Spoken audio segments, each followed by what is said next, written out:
Bab 123, Pukul Jordan. Tetesan air mata Victoria mendarat di tas tangan Channel yang diberikan Jordan padanya. Pria yang berjalan di sampingnya mengeluarkan selembar tisu dan menyerahkannya kepada Victoria. Apakah kamu menyukainya? Victoria mengambil tisu dan menyeka air matanya dengan tisu itu. Aku telah melakukan sesuatu untuk mengecewakannya. Namun, dia tidak hanya tidak menyalahkan saya, tetapi dia juga memaafkan saya dan mengizinkan saya menjadi wakil presidennya. Dia juga sangat baik kepada saya, dan bahkan ketika dia mengundurkan diri sebagai presiden pada akhirnya, dia merekomendasikan saya untuk mengambil alih sebagai presiden. Petik 2. Aku tidak bisa membantunya ketika Camdens bersekongkol melawannya sebelumnya, dan sekarang setelah Collins dan Huxley menggertaknya, aku juga tidak bisa melakukan apapun untuk membantu.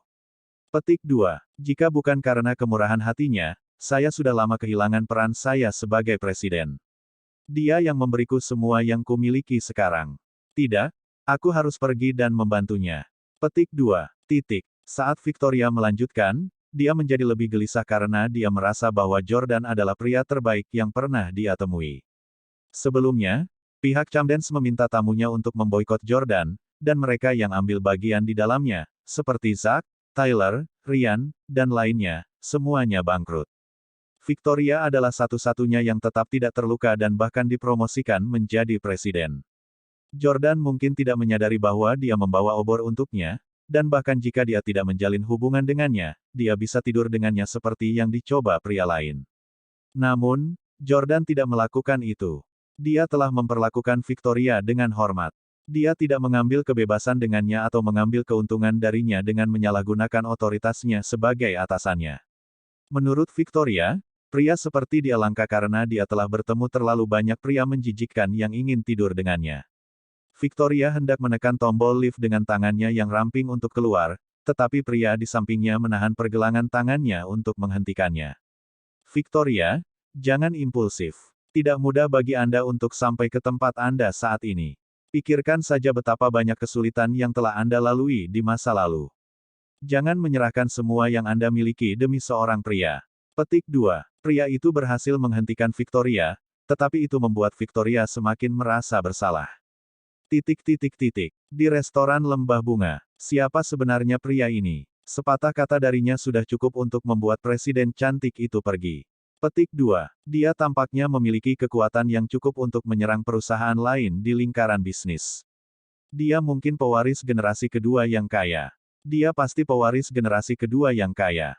Kalau tidak, bagaimana dia bisa begitu angkuh dan kasar dengan kata-katanya? Saya pikir dia bernilai setidaknya 10 juta dolar. Itu terlalu sedikit, kurasa 100 juta. 100 juta. Sial, itu akan membuatku bertahan lebih lama dari seumur hidup. Petik 2. Pelanggan lain di restoran itu berdiskusi tanpa henti. Kebanyakan dari mereka adalah orang biasa yang memperoleh penghasilan bulanan beberapa ribu dolar dan hanya tahu sedikit tentang dunia orang kaya. Menurut mereka, 10 juta dolar sudah merupakan jumlah yang mengejutkan.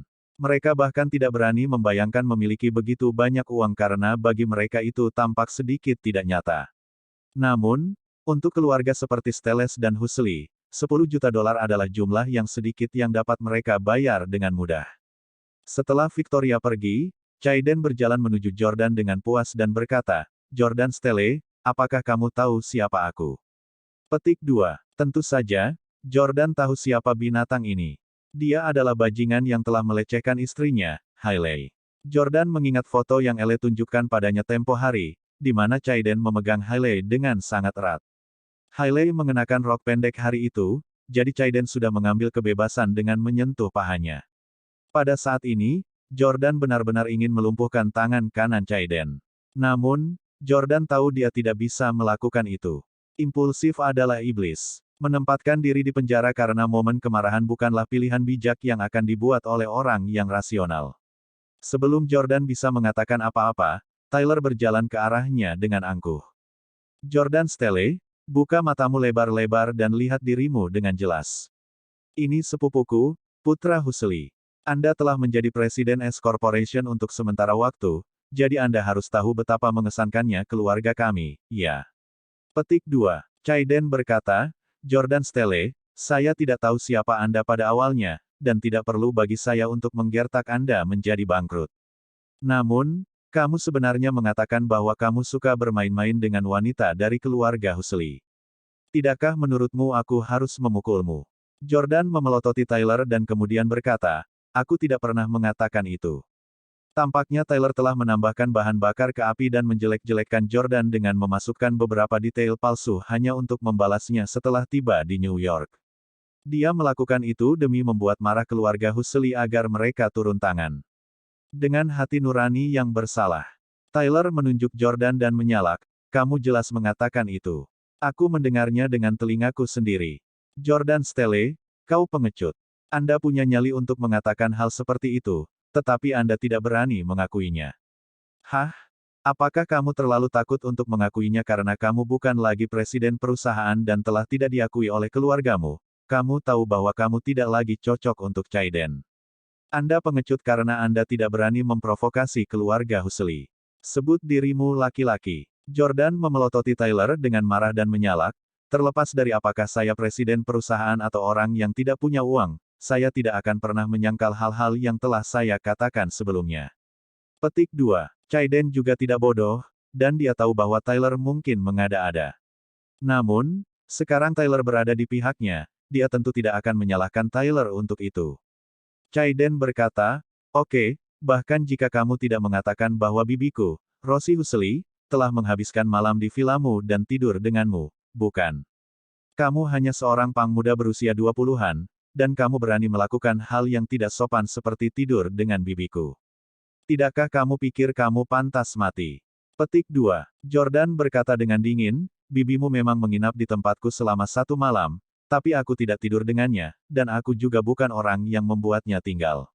Dialah yang berinisiatif menginap di tempatku semalaman. Dengan begitu banyak pasang telinga yang mendengarkan, Tyler merasa sangat terhina. Kau mengatakan omong kosong. Anda tidur dengan ibu saya, namun Anda berani mengatakan bahwa dia yang memprakarsainya. Saya akan membunuh kamu. Dalam kemarahan, Tyler meninju Jordan. Bagaimana tinju orang biasa bisa mengenai Jordan? Jordan dengan mudah menghindari serangan Tyler dengan menoleh ke samping. Merasa marah, Tyler terus mengayunkan tinjunya ke arah Jordan dalam upaya untuk meninjunya. Namun, bahkan setelah melemparkan lebih dari 10 pukulan, dia masih belum berhasil mendaratkan satu pun di Jordan. Bu, mengapa pria ini meninju udara? Apakah dia sedang memukul nyamuk? Hahaha. Di dalam restoran, kata-kata seorang gadis kecil berusia sekitar 4 atau 5 tahun langsung membuat banyak pengunjung mengejek dan menertawakan Tyler. Merasa sangat malu, Tyler berhenti memukul Jordan dan mengambil kursi untuk melemparkannya ke Jordan. Kursi di restoran adalah kursi kayu yang dilengkapi dengan sandaran dan besar dan tebal. Jordan secara alami dapat menghindarinya dengan mudah, tetapi banyak orang berada di restoran sekarang, banyak di antaranya adalah anak-anak. Ada sebuah keluarga yang terdiri dari 3 orang, terdiri dari seorang gadis berusia 5 tahun, duduk di belakang Jordan. Jika Jordan menghindar, kursi itu akan mengenai gadis kecil itu. Mengingat ukuran dan berat kursi yang besar serta kekuatan Tyler, dampak yang akan diderita gadis kecil itu pasti akan sangat besar. Oleh karena itu, Jordan tidak menghindar kali ini dan malah memblokirnya dengan lengannya. Bang! Kursi itu menghantam tubuh Jordan. Ah! Pada saat ini, para pengunjung yang menonton pertunjukan dengan cepat bangkit dari tempat duduk mereka dan berlari keluar dari restoran. Di tengah kekacauan, Tyler mengambil kesempatan untuk mengambil kursi kedua dan menghantamkannya ke Jordan. Bang! Jordan terus memblokir dengan tubuhnya. Hah! Bajingan ini tidak berani membalas. Caiden terkekeh dan dengan santai mengambil garpu dari meja makan dan menyembunyikannya di tangannya. Bab 124, Pembalasan yang tepat. Kenapa cowok itu tidak membalas? Dia terus dipukul. Ini kerugian besar baginya. Ah! Beraninya orang miskin membalas dan memukul orang kaya. Tagihan medis mungkin tidak berarti apa-apa bagi orang kaya, tetapi bagi orang miskin, jumlah uang itu lebih penting daripada nyawa mereka. Petik 2. Banyak pelanggan yang sudah mundur ke pintu restoran merasa tidak adil bagi Jordan. Tentu saja, mereka semua mengambil ponsel mereka dan mengambil foto tempat kejadian jika pembuat onar, Tyler, menyangkal tindakannya sesudahnya. Di sisi lain, Hailey dan Rachel, yang seharusnya mengkhawatirkan keselamatan Jordan, sama-sama memikirkan hal lain saat ini. Dulu, Jordan tidak pernah ragu untuk memukul Drew, tapi sekarang, dia bahkan tidak berani memukul Tyler. Mungkinkah Jordan benar-benar diusir dari keluarganya, jadi dia tidak berani bertarung sekarang? Petik 2. Hailey secara bertahap mulai percaya bahwa Jordan tidak berpura-pura. Jika Jordan benar-benar menjadi tidak punya uang, dia akan meninggalkannya. Pada saat ini, Tyler telah mengambil kursi ketiga dan mengangkatnya tinggi-tinggi, siap untuk menghantamkannya ke Jordan lagi. Namun, kali ini, Jordan tidak memberinya kesempatan untuk menyerang. Jordan dengan cepat melangkah maju dan meraih kaki kursi dengan kedua tangan, menyangkal Tyler memiliki kesempatan untuk melempar kursi sama sekali. Brengsek. Baik Tyler dan Jordan mengangkat tangan mereka tinggi-tinggi untuk menangkap kursi di udara sambil saling berhadapan. Tyler hampir mengerahkan seluruh kekuatannya, dan pembuluh darah di wajahnya juga menonjol. Namun, dia masih tidak bisa menahan Jordan. Pada saat ini, Chaiden tiba-tiba berjalan, mengambil garpu, dan mencoba menusuk mata Jordan. Tangan Jordan terangkat tinggi di atas kepalanya saat berjuang melawan Tyler. Pada saat ini, dia tidak memiliki tangan ekstra untuk berurusan dengan Chaiden, jadi Chaiden ingin mengambil kesempatan untuk menusuk matanya. Bagaimanapun, dia akan mampu membayar tagihan medis terlepas dari berapa biayanya. Dia kemudian dapat menggunakan koneksinya untuk menemukan pengacara terbaik, dan begitu dia memenangkan gugatan, dia tidak perlu masuk penjara. Namun, bagaimana keturunan keluarga Stelle bisa diserang dengan mudah? The Stelles telah menempatkan Jordan melalui pelatihan seni bela diri sejak ia masih muda untuk dilengkapi dengan keterampilan yang dibutuhkan untuk mengatasi saat-saat kritis seperti itu. Jordan tiba-tiba mengangkat kaki kanannya dan menendang paha Tyler. Itu bukan tendangan dari depan, tapi tendangan ke atas dari bawah. Aduh! Tyler menjerit histeris kesakitan sementara tangannya menjadi tak berdaya saat dia melepaskan kursi dan jatuh ke tanah. Pada saat ini, Chaiden sudah memegang garpu dan mencoba menikam Jordan di wajahnya. Jordan melepaskan dan dengan cepat berbalik ke samping untuk menghindar, menyebabkan Chaiden kehilangan wajahnya.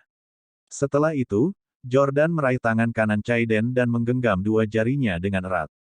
Selanjutnya, ada suara berderak yang keras dan renyah. Ah!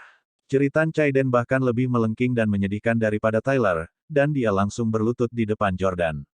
Ya Tuhan! Suara apa itu? Jari-jarinya sepertinya patah.